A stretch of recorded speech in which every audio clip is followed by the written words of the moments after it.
fundus of the stomach, and then this whole area is called the body. And then we have the pyloric region right here. So we go cardiac region, fundus, body, and pyloric region. And there's two sphincters. There's a sphincter right here that kind of seals it off, so that's called the cardiac sphincter. It's not involved with the heart, it just so happens to be near the heart. So that's cardiac sphincter, and this sphincter right here is the pyloric sphincter, which then leads into duodenum. Duodenum is the first part of the small intestine. Duodenum then goes into jejunum, and then jejunum goes into ileum. I remember D-J-I. Duodenum, jejunum, ileum. And along the way there's some transitions, and we'll point out in the histology the transitions. And then as you can see, inside duodenum you see kind of lump, you see folds. These folds are called plica circularis. You see in your word list, you see something called plica circularis. It's just a way of increasing the surface area. Because you've also got ridges and bumps in the stomach, but those are called rugae. R-U-G-G-A-E, rugae. So we've got these folds and bumps in the stomach called rugae. The folds in the small intestine, they're plica circularis. So we go through jejunum, or duodenum, jejunum, ileum. Then ileum empties into the first part of the large intestine, which is called the cecum. The cecum is just a small bag-like structure. So it goes ileum to cecum. It's a small bag-like structure. It's not very big. Off of cecum, though, is the appendix, the finger-like projection. So that's appendix. So, but then cecum goes, then dumps into the first part of the colon, so it goes up, so it's called ascending colon, and then the part of the colon that wraps around, that's transverse colon, so it goes transverse to everything, and it drops down, so that's called descending colon. So you got ascending, transverse, descending, and then it kind of loops up and does this kind of an S shape, so that's called sigmoid colon. Then sigmoid colon goes into rectum, and then rectum exits out through anus. So basically that's the whole GI tract, all the way from the mouth all the way down. And you can imagine it, the whole time as we're going through it, we're never really entering the body, we're never internal. Because basically we're just a tube. You know, our body, if you can just simplify us as, think about it, stretch us out, pull us out, we're just a tube. So all this stuff, as we go through all this, is still technically external tissue, kind of mind-boggling. We haven't really gone inside, haven't seen any internal organs, because it's all just one big tube, or one long tube. It's about 30 feet long, something like that. But and as we go through, we'll stop along the way and we'll check out some of the epithelium and different structures, so that we can determine where we are. So that's the GI tract run through. Roadmap of where we're going, and the GI tract has it all has this arrangement. If you do a cross section of the GI tract, looking at the different layers. So starting in the middle, we've got the lumen, right? There's 4 basic layers, but the first layer has 3 sub-layers. So the first layer is called the mucosa. But the mucosa is comprised of the epithelium,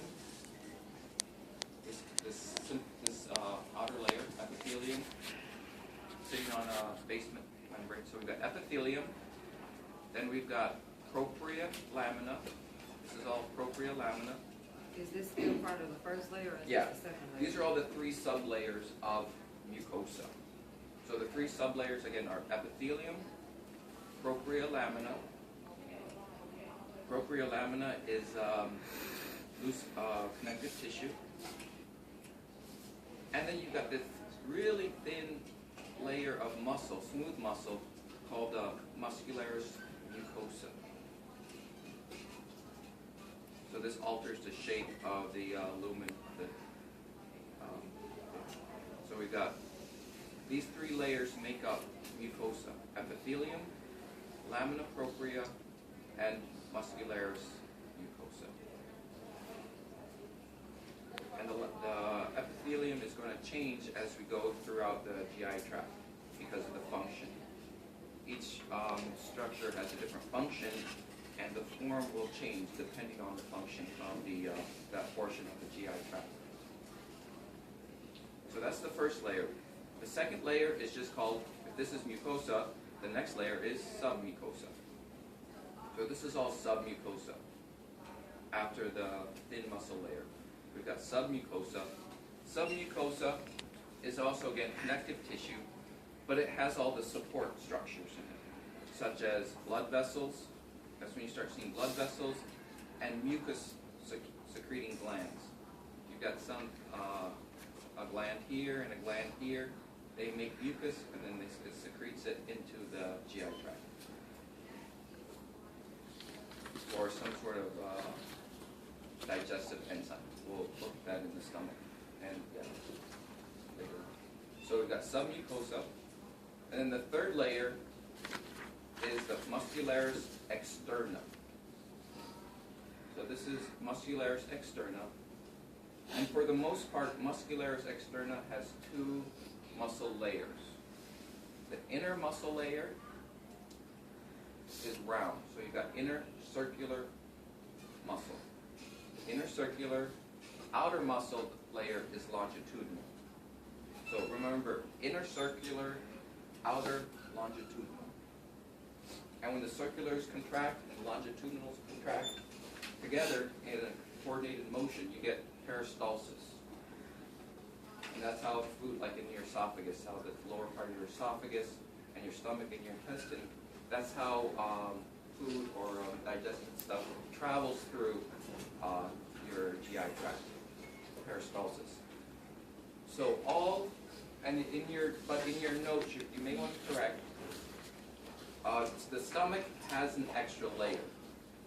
So most of your GI tract is just two layers of muscle. Your stomach has an innermost longitudinal layer. Innermost oblique, innermost oblique is kind of at an angle. You'll want to correct that in your notes. In your notes, it doesn't say inner, it says outer oblique or something like that. But this is the innermost layer only in the stomach. So in the stomach, we have innermost oblique, then we have circular, inner circular, and then outer longitudinal. You have an extra layer in your stomach because aside from chemical breakdown with the enzymes like pepsin, it's also mechanical. The breakdown of your food is also mechanical. So churning, it needs that extra push, really strong. So it's a really strong muscular bag that kind of churns and breaks down your food. So not only is chemical breakdown happening in your stomach, but there's also mechanical breakdown. And then the last layer is called adventitia or serosa. It's a protective layer of connective tissue. It's a bit stronger, and it kind of holds things in and protects it.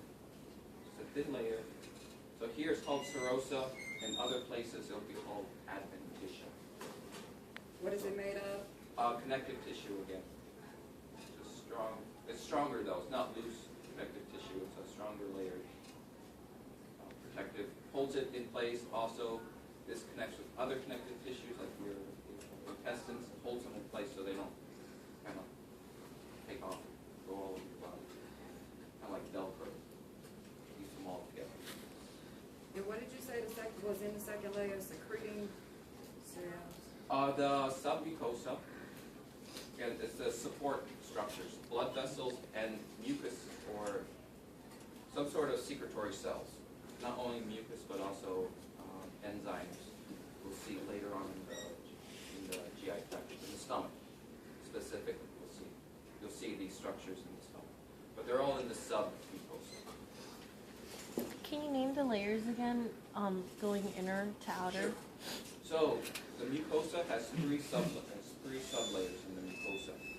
You've got epithelium, lamina propria, and then muscularis mucosa, this thin muscle layer. And And this thin muscle layer is always going to be smooth muscle. Wherever you are, that's always going to be smooth muscle. And then layer 2 is submucosa. Layer 3, muscularis externa, usually made up of just those 2 layers, except for the stomach. And then the fourth layer, the fourth outer layer, is serosa, or adventitia. This pattern is going to be repeated throughout the whole GI tract. And along in the slides, I'll point them out to you when they're obvious. Thank you. Yeah. But no, it's good to get that in your head now so that when you're looking at the slides, you're not lost. So this is a good map, a good reference to go through in your head when you're looking at the histology. Because we have a lot of histology today, just to one. So just to be clear, that white part is the second layer?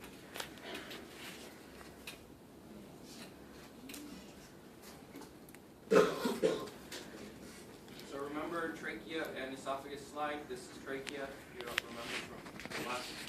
Why is this trachea? What's here in the outer ring that we C ring's made up of hyaline cartilage. So automatically we know that this is trachea and not esophagus. Esophagus is much more muscular, has a weird stellate lumina, and you see all the muscle layers. Now the muscle layers in trachea, it's the composition of the muscle is varied in the esophagus. So you think of when you're eating something, you voluntarily swallow something. That's voluntary muscle, so that's got to be skeletal, right? But later down when it gets to your stomach, it's already smooth muscle. So there's a transition. So the way what we tell you is the first third of the esophagus is skeletal muscle, voluntary. The last third is smooth muscle, involuntary. That's where peristalsis takes over. Somewhere in between, somewhere in that second third, the middle third of your esophagus, there's a transition that happens from skeletal to smooth. So if we pin the exact middle of the esophagus, can we say it's smooth or skeletal? It's a mix of both. But if we're up at the top and we pin it, we would call it skeletal. If we're down at the bottom near the stomach, it's smooth. So just take note that there's a transition from skeletal to smooth in the esophagus. So, that's that. But another thing with the esophagus here, what we'll take note of is the epithelium. So we'll work our way from epithelium out. What type of epithelium do we have? Stratified squamous. So this is more like skin, because there's no digestion happening in the esophagus or even absorption. It's all about protection, holding, keeping, getting it down to the stomach. So it's going to be skin-like.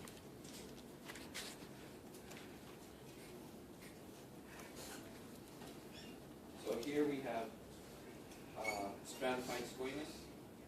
This is the outer epithelium. Below that we have lamina propria. The 3 layers though here aren't quite as distinct. This kind of looks like a muscularis mucosa, but it's not as evident in the esophagus. We'll see it more clearly in the intestines. But there we have epithelium, lamina propria. Let's call that muscularis mucosa. And then behind it we have submucosa, and then we have the muscle layers, 1 and 2. So muscularis externa, and then serosa. Serosa or adventitia. And you'll notice that there's 2 layers, 1, 2, inner circular, outer longitudinal. If we zoom in to the muscle, we'll look at the muscle fibers, and you'll see, I don't know, they look striated, maybe, that could be the way it's cut, so that would make it skeletal, but they also look I don't know, it's hard to say if this is skeletal or smooth, so we won't worry about that. If we tell you in the field of view, you can see the upper esophagus, what would it be? No, let's just say this is upper esophagus. What kind of muscle would it be? Skeletal. Skeletal. If this is lower esophagus, we would be. That's the only way I think we could test you on it, because from this I can't tell if it's smooth or skeletal. We won't worry about that. But that's esophagus, and then trachea. Remember from last week? Right there. Yeah, those are the 3 layers, or the 4 layers. You can see them sort of there, not as clear.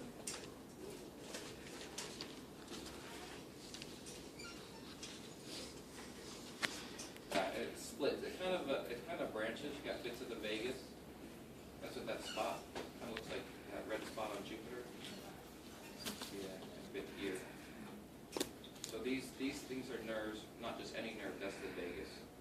And remember trachealis muscle from last week. Little muscle on trachea. Right here.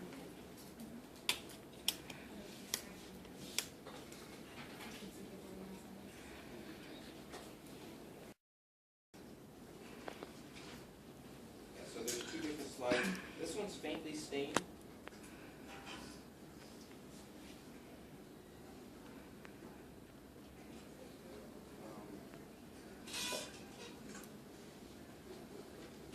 So we're going from stratified squamous to look at epithelium in esophagus.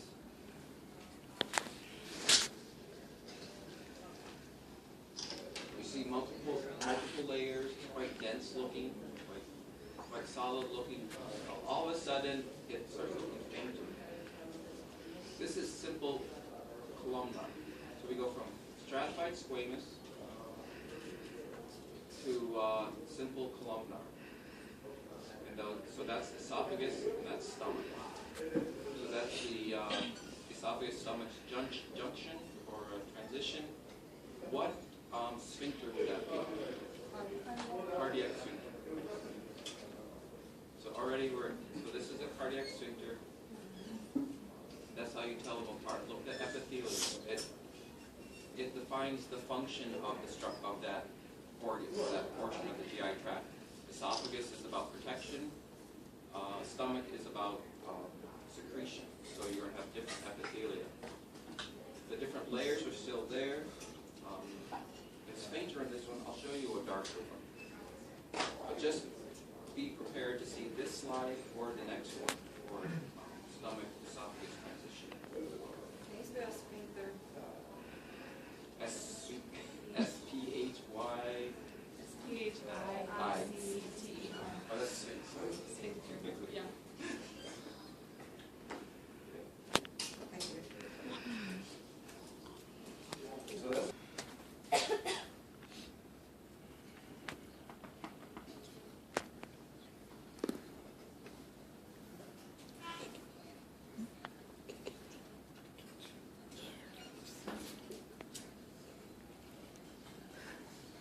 Melissa's over here kicking me, Maria. no, this isn't. Oh yeah, there we go. Here's the transition. Sorry, folks. So we're going from really, see all these multiple layers. So this is stratified squamous. It's just going the other direction. Stratified squamous, and then look at these epithelia.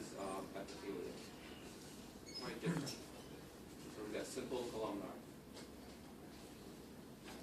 And we're starting to see gastric pits. I'll show you them on a different slide, but you'll see it's dropping down. We're getting these pits forming. So whenever you see stratified squamous going to simple columnar, you know you're going from esophagus to stomach. This is the only place where you're going to see non-keratinized stratified squamous going into simple columnar. So even from looking at that slide, you know you're at that junction. And you're going from 2 muscle layers in the externa, muscularis externum, to 3. It's not, you can't see it,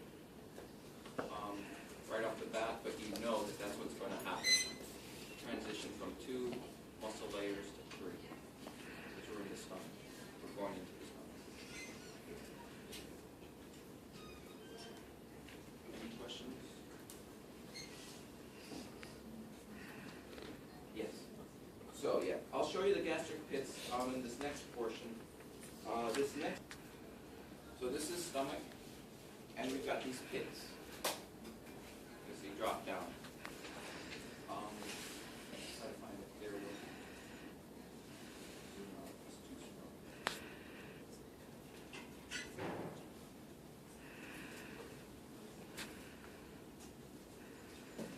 So in the gastric pit, we've got the top portion of it is just mucus secreting cells,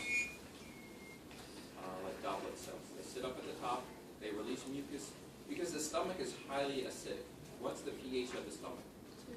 2 to 3. It's super acidic. So there's going to be a lot of mucus to protect the lining of the stomach so you don't digest your own stomach. So the top portion of the pits are all mucus secreting cells. The middle portion, these are parietal cells.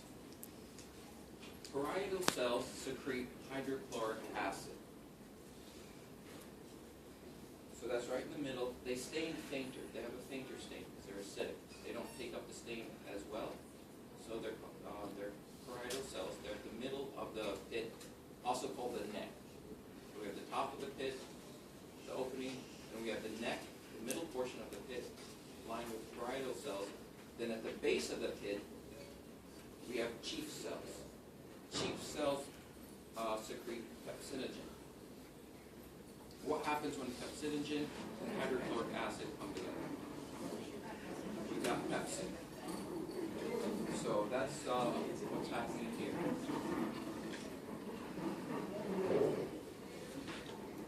So these are gastric pits. These are all in the, this is still the epithelium. Below it would be submucosal, there's lamina propria. We have a thin muscle layer here, muscularis externa. Then we've got submucosa all the way here. And then we have 3 muscle layers in here. I can't tell them apart. It's just kind of a mash of muscles. It's hard to, they don't really, can't really distinguish them. But the first layer would be in the stomach. What's innermost? Innermost oblique. So we have innermost oblique. Then, just to keep the naming right, we still call the middle one, we still call it inner, so we call it inner circular, and then outer longitudinal. And then the last bit, this stuff here on the edge, is serosa or adaptation. So, but this is the only organ that's got 3 muscle layers. All the other portions of the GI tract have 2. So I said the stomach is mostly about secretion of acids and pepsin to break down. Also, oh yeah, I forgot to say, the bottom in the chief cells not only secrete pepsinogen down in the base, there's also G cells down in there. These are these G cells at the bottom secrete gastrin, a hormone. So there's a hormone function going on down in there, down in the pits. So you have chief cells and G cells down the bottom. The G cells secrete what? Gastrin. So G for gastrin. So that's the secretory portion of the stomach. The stomach does absorb stuff. It does absorb water, certain acidic compounds, like certain medicines like aspirin. It can absorb that. And also alcohol. So if you have a headache after drinking too much, you swallow aspirin. That's one way you can kind of remember it. Alcohol, aspirin, and water. The stomach also. Yeah. Duodenum, large intestine absorbs most of the water, but there is some water absorption in the stomach. But for sure, yeah, but alcohol and acidic compounds like aspirin.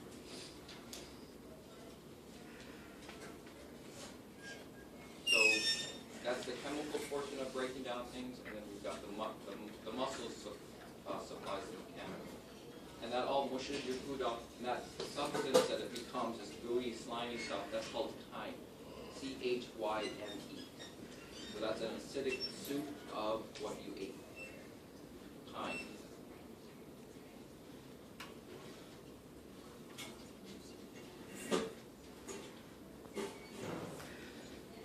Maria, what are you doing after lab? Okay. So there's also I in was the thinking small we could, intestine, like, there's things because we got called those rooms, crypts. I didn't know Crypts are if we look were a lot studying like, and stuff. to me, they look a bit like a gastric pit, but they're different in that. Well, here a gastric pit, you'll notice that you've got darker staining upper portion with the mucus cells.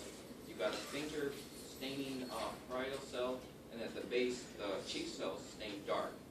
So you kind of see that gradation. You see that banding. You don't see that in the crypts in the small intestine. So that's how I can tell stomach from small intestine. They both have these similar structures, these crypts or pit-like structures. So we're still here in the stomach. Any questions about the stomach? This next slide is going to be the transition from stomach to duodenum. So we're going from a highly acidic condition to duodenum, which is going to be basic, more alkaline. So keep that in mind. Something's going to have to change that condition.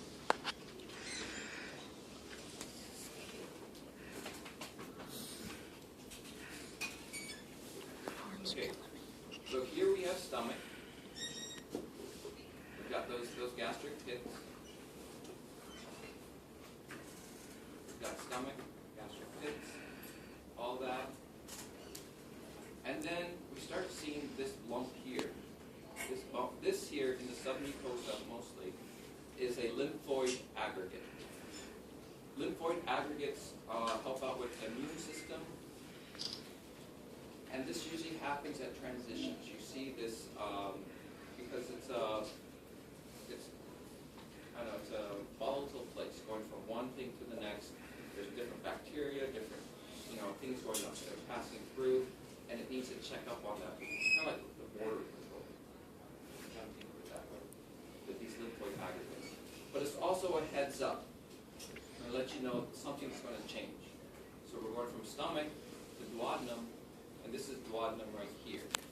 You start seeing these projections called villi. A single villus or multiple villi. Villi help out with increasing the surface area. Because we're going from secretion in the stomach to absorption in the small intestine. So all that food that's been broken down, it's now it's time for it to be absorbed into the bloodstream and used in the body. So the small intestine is all about increasing surface area for absorption.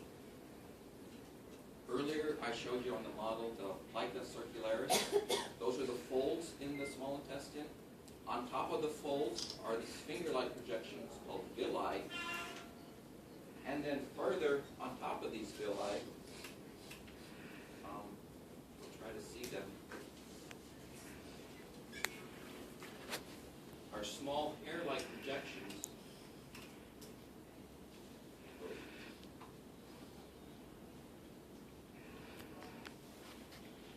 They're hard to see, but there's these really tiny, tiny hair-like things. They're kind of like cilia. They're not cilia, though. They're called microvilli. They differ from microvilli in that they're not, or microvilli differ in that there's no movement. They don't move on their own. They just sit there. They're all about, again, increasing surface area. Cilia move and they beat and they move mucus up and down. Microvilli are just project even finer projections for increasing surface area for absorption. Because the surface of the small intestine, if you were to flatten everything out, is about 250 square meters. That's equal to a double's tennis court. Remember last week I said the lungs are a singles tennis court. Small intestine is a double's tennis court. It's an area. Get the surface area. I mean, why do you need so much surface area? You're absorbing all that food. Makes it for more rapid absorption. So again, it's all about increasing surface area. So we have plica circularis. On top of plica circularis are villi. On top of villi are microvilli. Kind of that. We've got lamina propria that kind of gets squeezed up in between the villi. We got epithelium, lamina propria and epithelium again, kind of sandwich, but it's really just one layer, just wrapped around. Then we've got a thin muscle layer along here, muscularis mucosa, and then below that we've got submucosa. Here in the submucosa, you see these glands here. We'll zoom in on them so you know for sure what you have a single layer of cuboidal cells, so simple cuboidal, arranged around a space, and that space there is a duct. So these are glands.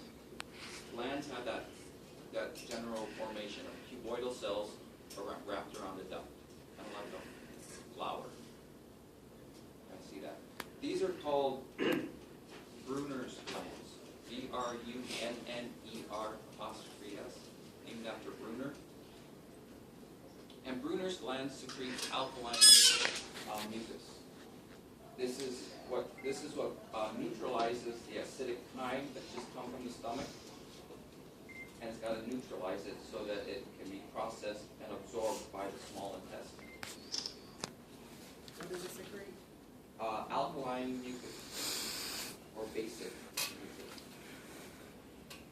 Same thing. So that's how you know you're in duodenum. You only see Brunner's glands in duodenum. And if we move out, we'll see those two muscle layers, 1 and 2. So that's muscularis externa, 1 and 2. And then adventitia, of course, serous. So the things about duodenum that you look out for that define it, see these really long villi, gives you a heads up, and the Brunner's glands. So you know you're no longer in the stomach, but you're in small intestine, and more specifically, you're in duodenum. And remember the lymphoid aggregate, and then back here, this is stomach. No more Brunner's glands, and you don't see villi. What you see are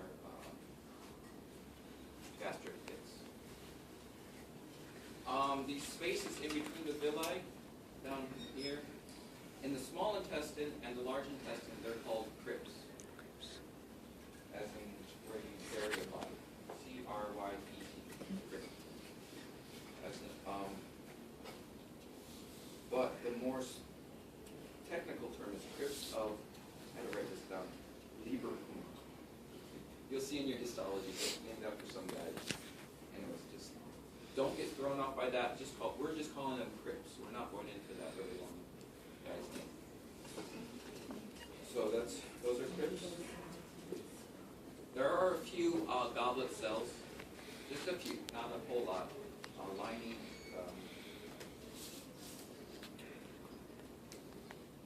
the villi, more mucus.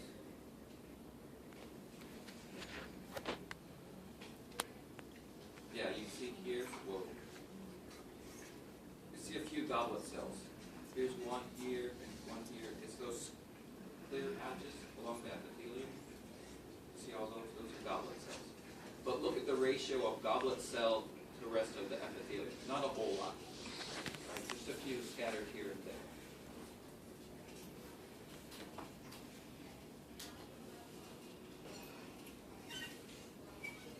So that's the stomach. What sphincter would that be? Pyloric. So this is pyloric sphincter, not cardiac. This is from acidic kind to basic, whatever it's called.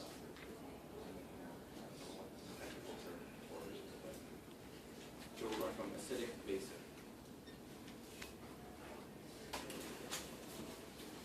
This next slide is just duodenum by itself. It's more of a, that was a longitudinal section. This is more of a transverse section, cross section. So it may look a bit different, but it's really stained nicely. You can really see the villi now.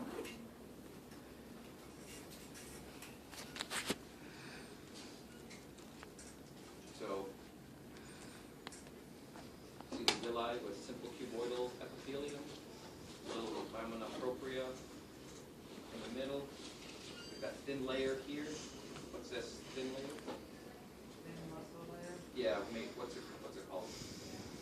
It's in the mucous membrane, right? The Muscularis mucosa. So it's called muscularis mucosa. So that's how to remember it.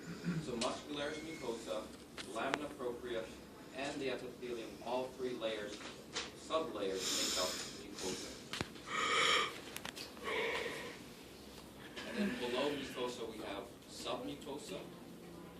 Sitting here in the submucosa, remember those Brunner's glands? They're arranged in pockets. And so in this slide you can see a pocket of Brunner's glands. So you know automatically you're in duodenum. Whenever you see Brunner's gland, duodenum. And then so we've got submucosa, and then we've got the muscle layer, the external muscle layer, so muscularis externa. And then the bit down there is all serosa or adventitia. You can see the inner circular, this thicker, in this case here, inner circular, then outer longitudinal. You can see a color change. You see the two layers of muscle. Because we've left the stomach, we don't have three layers anymore. Go back to the normal two layers of smooth muscle. And we see the villi and the crypts of the small intestine.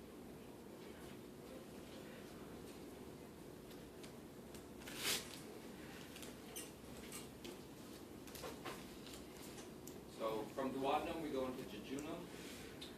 We don't have a slide of jejunum because it doesn't look much different. And so don't worry about jejunum or the histology.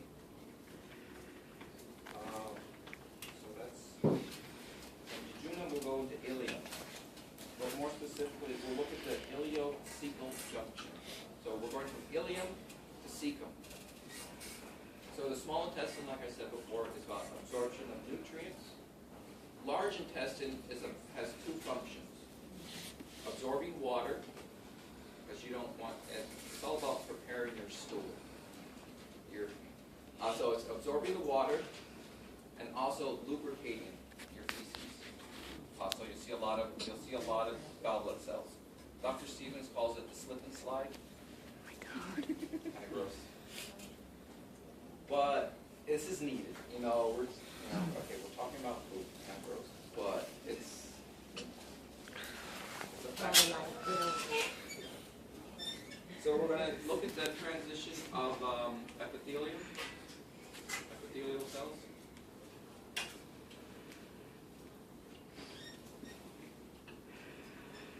So right up here we have ileum. And also, what I say about transition, you start seeing lymphoid aggregates. So that means something's happening. These lymphoid aggregates, though, have a special name. So this is between ileum and cecum. These lymphoid aggregations are called Peyer's patches. P-E-Y-E-R''S.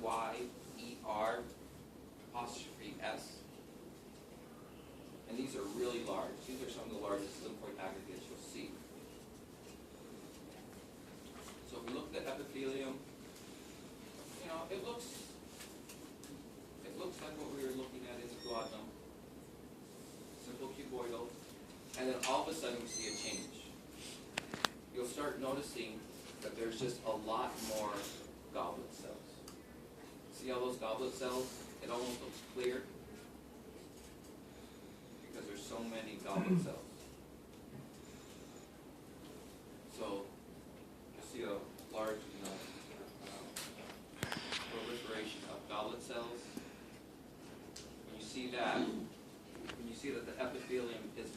mostly goblet cells, you know you're the large intestine. But this is cecum, because we've gone from small intestine, ileum, to cecum. So those are all the goblet cells, the large intestine. And again, here's Peyer's patch. Peyer's patch. And then you see the epithelium. It's not so clear here, but you can see there's just not a whole lot of. The goblet cells are there, but just not as many. You know, the ratio is still, maybe here's about 50-50. Here is almost like 90% goblet cells. See that? So that's a transition. So that's ileocecal junction. I think it's there on the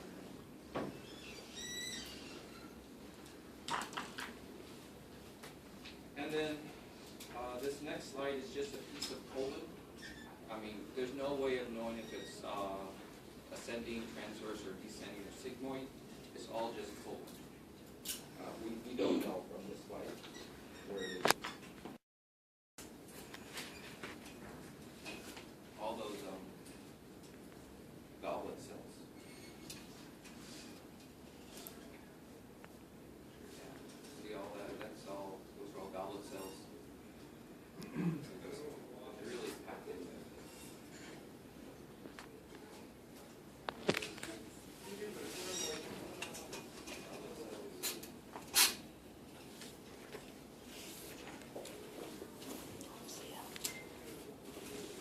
But yeah. And you can see the different layers. Again, epithelium, lamina propria, all up in the finger to the digestion. We got muscular mucosa, submucosa, She says a 10 o'clock class. and then muscularis externa. 2 layers mixed in here. That might be the dividing line right there. And then lamina propria, adventitia. I think I'm getting pretty good pictures. So you can see all 4 layers in field of view. They're not stained as darkly, but they're there. Okay, we can do this. This is the last slide for today. This is, so we've gone the junction between rectum and anus. So rectum is still simple columnar. Anus is stratified, or is keratinized stratified squamous. So we're going back out to like skin-like epithelium. But this is keratinized. Unlike esophagus, esophagus is non-keratinized. Anus is keratinized.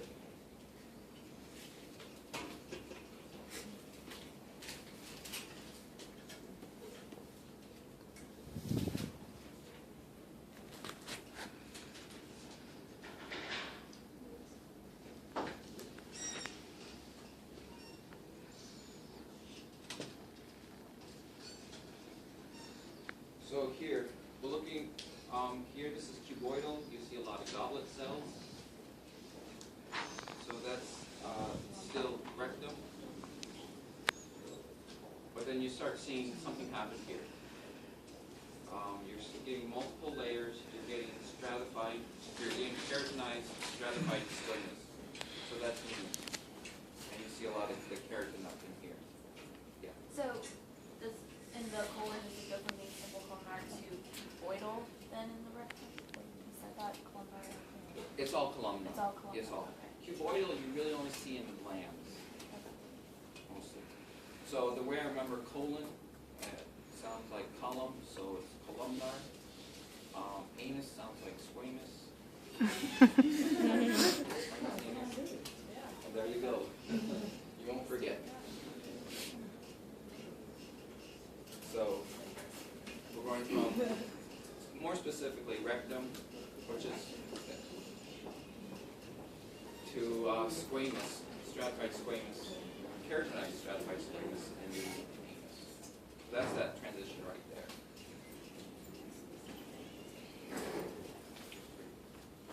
But this is not stomach to esophagus, because if this was stomach, it would be non-keratinized. It would be non-keratinized judgment. But it's keratinized, so it's got to be rectum to anus.